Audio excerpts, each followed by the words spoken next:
Tired, weary, frustrated? What would you be doing if you weren't raising children alone? What's stopping you from living your best life now? On SoloMoms Talk, I discuss with solo mothers the challenges you face raising children alone. So if you're a working solo mom dealing with independent children, insensitive bosses, weight and health issues, or even debt collectors, join us as we discover your path to get and stay healthy, increase your income, and live with joy and purpose. In this battle of life,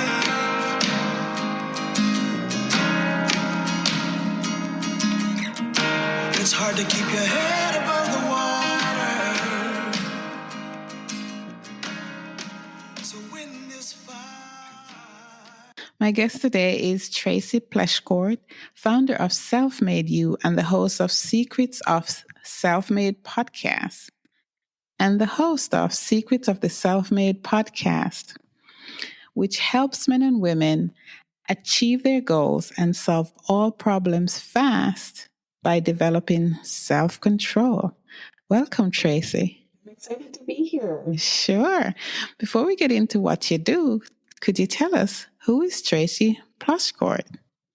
Yes, I would love to. So I am a certified life coach. I coach lots of different types of people with lots of different types of desires. I teach them how to think differently. I think most of us can agree that our formal education system taught us what to think, but it didn't necessarily teach us how to think. And so we end up leaving that part of our life, that time of our life, and jumping into real world situations without having an understanding of how to overcome obstacles, solve problems, how to achieve goals, how to really create what it is that we most desire. I don't think enough people are taught, how to think so that they are fueled by emotions that have you showing up in a way taking responsibility for the results that you have in your life, whether they're unintentional or intentional. So that's what I have literally dedicated my life to. And so I created Self-Made You back in 2020 and started teaching people a way of operating so that they tap into the part of their brain that's very intentional, that can respond versus react, and giving them really kind of a methodology to follow to create anything that they want from their life. Okay. All right. Thank you for sharing. And I know you gave the reason for starting to do what you do. Is there any personal inspiration that caused you to go in this direction? Yes. Well, I definitely struggled with a lot of, self-loathing type thoughts and feelings. I struggled with overeating. I also struggled with over drinking. I have had my own personal professional struggles and really, did a lot of damage during my journey of trying to better understand how to get what it is that I really want. I spent so much time in this kind of spin of, berating myself, thinking that I was broken and not learning about myself and why I was feeling the way I was feeling. And once I recognized that, and I recognized that I'm not unique, like there's a lot of people out there suffering unnecessarily, I created this way of operating, this 4-part system, and set out to teach it in a way that can be applied to absolutely anything in your life. So whether you struggle with overeating, over drinking, if you're struggling with the relationships, maybe it's your career performance, you can apply this way of operating, the self-control operating system, and progress towards what it is that you really ultimately want. Right. So I like to use the word discipline. Like people like to say, well, I can't help it, or I'm this way because. And I often tell myself mostly that all it takes is discipline. And the term for that, the one you're using is self-control. So, yeah. So I think we fail to recognize that it's our control. Things are within our control. But unless we exercise that self-control, then we don't get what we want, right? Okay, yeah, thank you. I think a lot of people think of self-control as an action. They're thinking of it as something they're either doing or not doing. They're either, walking past the plate of cookies without grabbing one, or, they have the self-control, to leave it alone. Right. And I think of self-control more in the context of the ability to choose how you want to think and how you want to feel. That is, to me, that's what self-control means. It's a way of operating. And it is a feeling, and it can feel like discipline. I would say it feels more like self-reliance. But it's also a way of operating. So it is an action, but it's also a thought and a feeling, and it's ultimately the result that you experience too. So it's very comprehensive, but the acronym SELF, SELF, is what I use to actually teach how to create the self-control. And so the F stands for self-coaching. We teach our clients how to self-coach. It's just the art of asking yourself questions. We teach our clients how to eliminate the obstacles that they can and cannot see. So the ones that they can't see tend to be those saboteur narratives that they're listening to, that their primitive brain is offering them. Sometimes it can be as simple as eliminating the obstacles that they can see, but they sabotage themselves by not eliminating those things. The L stands for leveraging your prodigy brain strengths. So we all have 5 strengths that are only available to us through our prefrontal cortex, our prodigy brain, and we teach our clients how to leverage those. And then the F stands for forging intentional results. And there's always best practices, no matter what it is that you want to create for yourself. There's best practices, but I don't want you to be fooled into believing that it's all about the best practices, because it's not. It's a comprehensive approach of making sure that you're operating from a belief that you actually do have control. And that belief is going to fuel conviction, confidence, courage, curiosity, which will have you showing up really like utilizing best practices in a much different way. And so you want to make sure that you're taking the right steps in the right order. And we do get to best practices, but that's not, that's only one piece of the puzzle. Yeah. Okay. All right. I hear you talking, and I'm thinking taking full responsibility for your own self. Yeah. And all of your results. Yeah. Okay. All right. Thank you. So what is the first step to change? It's really making a decision. You have to decide what it is that you want. Without making a decision, you're typically kind of spinning. You don't really have, that focus. So making a decision is the quickest way to feeling in control. So many people are, kind of wandering out there, listening to their primitive brain that makes them feel defeated. And the simplest first step is just to make a decision. And it doesn't have to be an earth-shattering decision. It can literally be the decision that today I'm going to work on better understanding myself. Today I'm going to start to become the person who doesn't beat herself up, who really recognizes why my default thinking looks like this. We've all been exposed to a lot of messaging throughout our life. And without questioning some of those beliefs, we start to operate from them. And sometimes they're very sabotaging types of beliefs. So Mm-hmm. you might just simply decide that you're going to become the person that starts to question some of these beliefs that you've been operating from. Right. So decide is always the first step.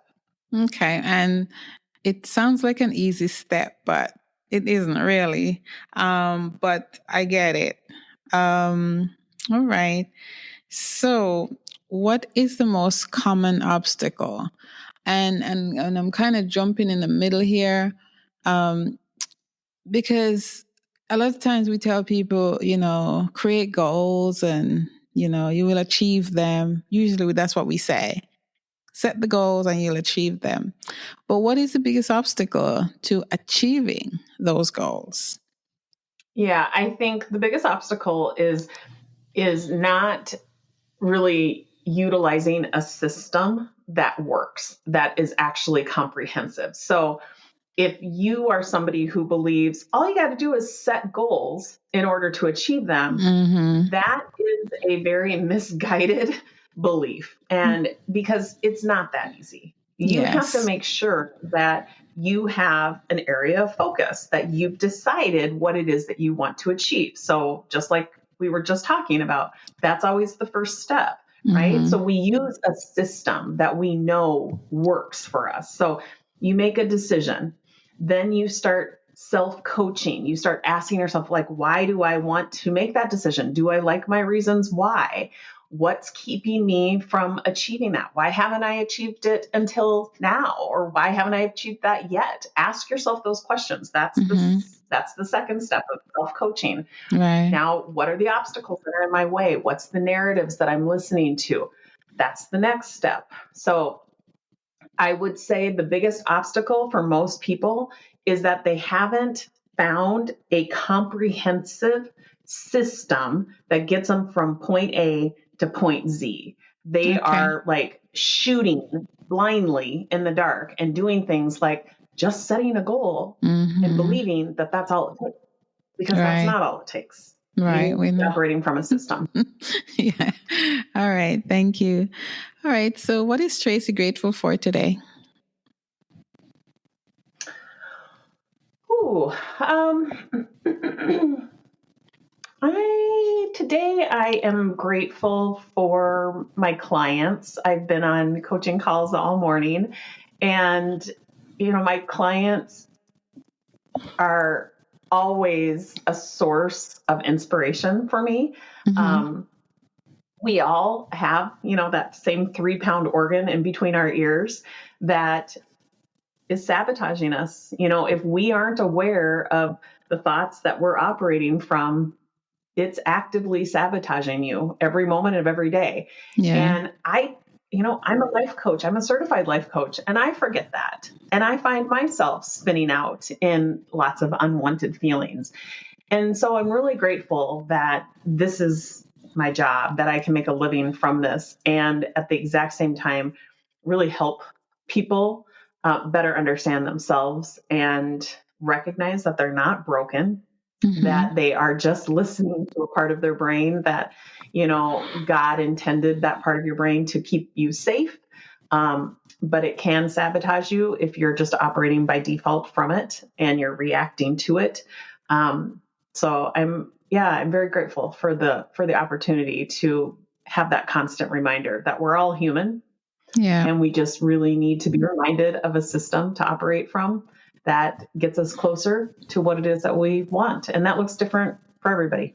Yes. All right. Thank you. Thank you for sharing that. All right. So you're talk to a solo mom and tell her how you can help her, and, just walk us through how you can be of service to a solo mom, and then tell us how we can get in touch with you. Yeah. So, I would tell her that, understanding what it is that she's actually feeling, a lot of us shy away from digging into what it is that we're actually experiencing. It's very scary to look at our own feelings. And so I would ask her to articulate, look, really kind of dive into the vocabulary that she has around feelings and decide, how is it that she's feeling today? And connect that feeling back to the thought that she's thinking. Right there, she is setting herself up for a mind-blowing experience where she recognizes how much control she has when she realizes she's feeling defeated because she has a thought that she has to do this alone. The feeling of defeated or discouraged is not coming from the circumstance of being alone. It's coming from the thought or the belief that she's alone. And that can be the biggest aha moment of somebody's life. So it can be that simple. Just deciding how it is that you're feeling and why you're feeling that way, connecting it back to the belief that you're thinking. This is what we do all day, every day. So if your solo mom wants to better understand kind of the next steps, I would highly recommend going to our website, selfmadeyou.com. So it's SELF-MADE and then the letter U.com. We have all sorts of free resources. We have a $27 masterclass where I teach the operating system and then send you on your way to apply it to anything in your life. If you want more help, we have more offers available as well. But we have a lot of free and low dollar offers that I highly recommend everybody starting with. Okay. And are you on Instagram? We're on every social media channel. The best place to go, because it will connect you to everything, is the website. But yes, we're on Instagram, Facebook, TikTok. Okay. LinkedIn, all right. All of them. Thank you. Okay. So I'll put those links in the show notes as well as the link to your podcast. And yeah, so we'll get those there so people can connect with you. Yeah. Sounds wonderful. Yeah. So, I like this one. How can people create a roadmap to monetize their purpose? This one is kind of close to my heart. So let's finish out with that. Yeah. So I think that, monetizing your purpose is really what a lot of entrepreneurs are doing, right? They, are feeling called or they have a passion for something. And it really is more about understanding yourself, like really understanding, what drives you, what inspires you, what is the role that you play in your life as well as other people's lives, like really understanding those characteristics of yourself is going to make monetizing any passion that you have so much easier. So it's a very introspective roadmap that looks like, again, understanding yourself and using that acronym SELF through self-coaching, through eliminating those obstacles, through leveraging your prodigy brain strengths, through forging the intentional results or the best practices. You can monetize anything, but it's so much more rewarding if it's something that you're feeling called to do, if you really feel like it's your life's purpose. So, it really all goes back to operating through understanding yourself. Yes. The SELF. Thank you. And it might seem that we're jumping all over the place, but it all connects to the same thing, right? So, yeah. So, yeah. Thank you very much, Tracy, for coming and speaking to us on SoloMoms Talk. Any parting shots? I think I really like to remind people that if you are feeling defeated, if you're feeling broken, if you're feeling alone, you don't have to feel that way, that you actually do have a choice, that there are other options in regards to the way you're feeling. And it all goes back to the choice that you have in regards to how you think. And you just haven't yet been taught how to think in order to generate the feelings that you want to be having. And so you're not broken. You just haven't yet been taught. Ah, I like that. Thank you. Okay, thank you. I appreciate you coming and speaking to us today, Tracy. I appreciate you. My pleasure. Thanks for having me. Yeah.